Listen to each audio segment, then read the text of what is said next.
Hello everyone. आज की video में हम लोग जानेंगे मॉडल सूट के बारे में। मॉडल सूट बहुत ही ज़्यादा इम्पोर्टेंट मॉडल है, क्योंकि मॉडल सूट उन मॉडल में गिना जाता है जो कि आपके एग्ज़ाम में बार बार पूछे जाते हैं।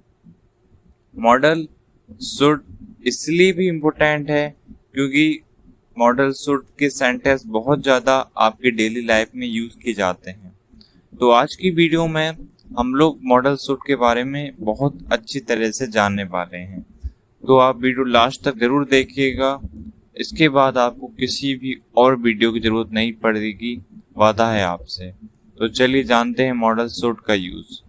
मॉडल सूट की हिंदी होती है चाहिए, यानी कि चाहिए के सेंस में मॉडल सूट का यूज किया जाएगा। अब कैसे किया जाएगा?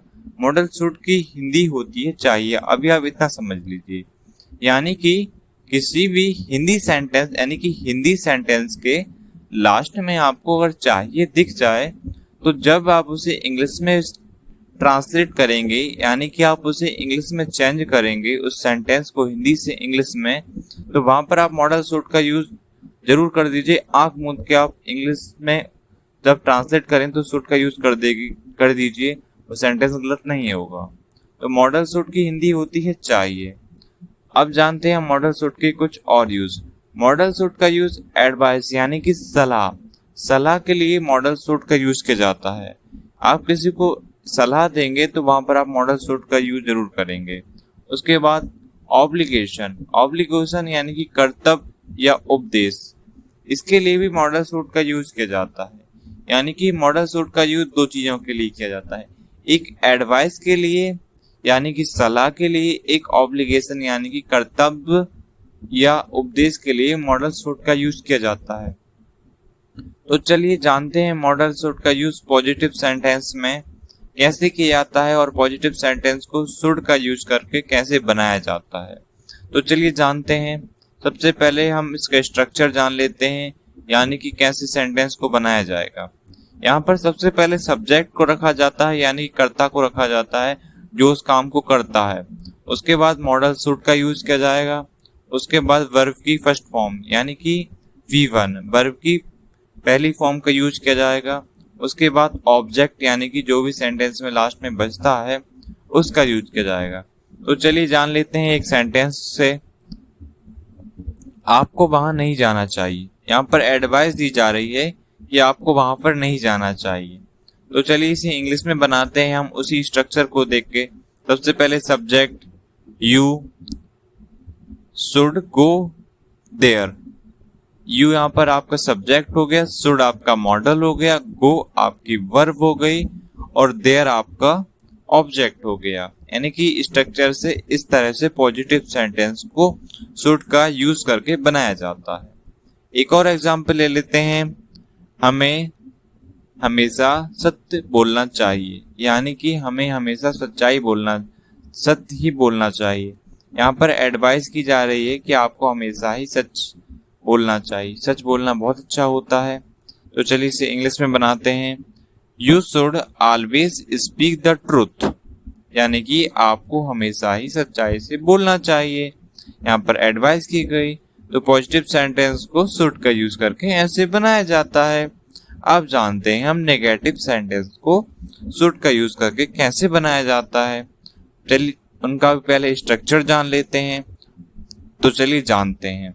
वहां पर सबसे पहले सब्जेक्ट का यूज किया जाएगा, उसके बाद मॉडल शुड का यूज किया जाएगा, उसके बाद नॉट का यूज किया जाएगा, उसके बाद वर्ब की फर्स्ट फॉर्म, यहाँ पर भी वर्ब की फर्स्ट फॉर्म ही लगती है, उसके बाद ऑब्जेक्ट का यूज किया जाएगा।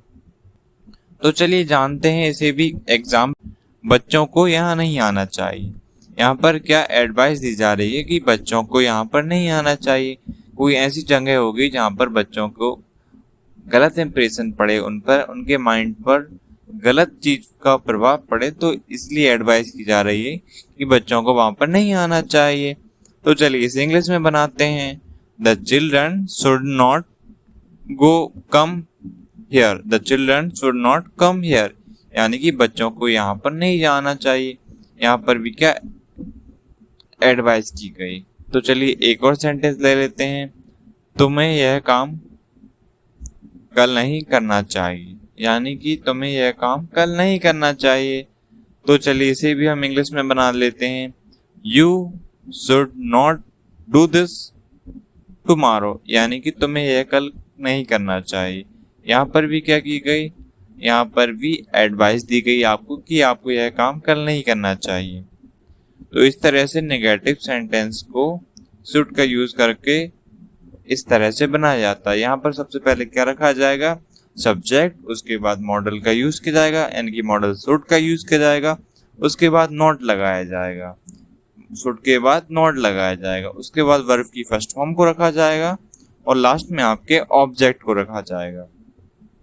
इस तरह से मॉडल शुड का यूज पॉजिटिव और नेगेटिव सेंटेंस में किया जाता है। अब जानते हैं हम इंटरोगेटिव सेंटेंस में मॉडल शुड का यूज किस तरह से किया जाता है। यहाँ पर मॉडल शुड का यूज सबसे पहले मॉडल शुड को रखा जाता है, उसके बाद आपके सब्जेक्ट यानी कि जो कार्य को कर रहा है उसको रखा जाता है, उसके बाद वर्ब की फर्स्ट फॉर्म को रखा जाता है, उसके बाद आपके ऑब्जेक्ट को रखा जाता है।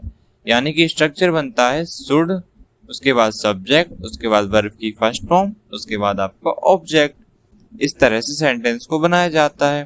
तो चलिए सेंटेंस भी देख लेते हैं। क्या आपको वहां जाना चाहिए, यानी कि क्या आपको वहां पर जाना चाहिए। इंटरोगेटिव सेंटेंस की सबसे बड़ी पहचान तो यही होती है कि उनमें स्टार्टिंग में आपको क्या दिख जाएगा। तो चलिए इसे हम इंग्लिश में ट्रांसलेट कर लेते हैं, यानी कि इसे इंग्लिश में बना लेते हैं।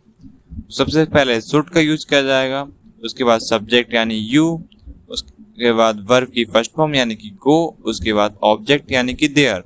तो सेंटेंस बना should you go there. Question mark यहाँ पर सबसे ज्यादा इंपॉर्टेंट होते हैं, क्योंकि इंटरोगेटिव सेंटेंस में सबसे बड़ी अहम भूमिका होती है आपकी क्वेश्चन मार्क की। आप सेंटेंस सही बना के आएंगे, लेकिन आप उस सेंटेंस में अगर क्वेश्चन मार्क को नहीं लगाएंगे तो वहां पर आपको एग्जाम यानी कि जो आपका एग्जामर होगा, जो आपकी कॉपी चेक करेगा, वो आपको फुल मार्क्स कभी नहीं देगा। तो आप हमेशा ध्यान रखें इंटरोगेटिव सेंटेंस में आप क्वेश्चन मार्क जरूर लगा के आए। तो चलिए एक और एग्जाम्पल ले लेते हैं। क्या भारतीयों को मेहनत नहीं करना चाहिए, यानी कि इंडियन को क्या मेहनत नहीं करना चाहिए। यहाँ पर भी क्वेश्चन पूछा जा रहा है। तो चलिए इंग्लिश में बनाते हैं। Should Indian not be labourer, यानी कि क्या इंडियन को काम नहीं करना चाहिए, क्या इंडियन को मेहनत नहीं करना चाहिए। यहाँ पर भी इंटरोगेटिव सेंटेंस है, क्वेश्चन मार्क जरूर लगाइएगा। तो इस तरह से शुड का यूज सबसे पहले किसके लिए किया जाएगा, एडवाइस और ऑब्लिगेशन, यानी कि जिन सेंटेंस में आपको एडवाइस और ऑब्लिगेशन यानी कर्तव्य देखे वहां पर आप मॉडल शुड का यूज करेंगे। और उसके बाद हमने जाना किस तरह से आप मॉडल शुड का यूज पॉजिटिव सेंटेंस में कैसे बनाएंगे, मॉडल शुड का यूज करके नेगेटिव सेंटेंस को कैसे बनाएंगे और इंटरोगेटिव सेंटेंस को कैसे बनाएंगे। तो आशा करता हूँ अब आपको मॉडल शुड में और कुछ डाउट नहीं रहा होगा। अगर कुछ हो तो हमें कमेंट बॉक्स में जरूर बताइएगा, हम आपका आंसर जरूर देंगे। तो पढ़ते रहिए इंग्लिश लर्निंग के साथ। और अभी तक आप लोगों ने हमारे चैनल को सब्सक्राइब नहीं किया है तो हमारे चैनल को सब्सक्राइब जरूर कर लीजिएगा। Thank you for watching English learning.